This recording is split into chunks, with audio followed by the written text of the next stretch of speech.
Kaibigan, kung pagandahan lang ng floodlight, hindi magpapatalo tong si Opal LED floodlight EQ3 100 watts.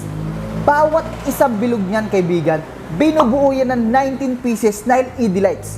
Meron siyang 8, a total of 152 LED lights. Kaya naman talaga napakalakas. Ang maganda pa dito, kaibigan, no, pag tinagilid mo siya, ang kapal niya.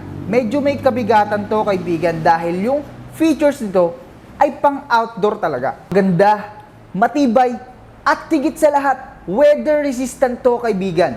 Dahil waterproof ito, windproof, at vibration proof. Kaya naman kayang-kaya niyang tumagal sa labas kahit na bumabagyo pa yan, malakas ang ulan, malakas ang hangin, o kahit lumilindol. Hindi to basta-basta masisira, kaibigan. At ito pa, dustproof din ito at rustproof. Kaya naman napakatibay. Hindi to kakaluwangin, kaibigan, kaya yung buhay nito napakatagal. Ganon kaganda tong ating Opal LED floodlight EQ3 100 watts. Kaya kung nagustuhan mo tong video na to, please like, share, and follow for more videos na i-upload.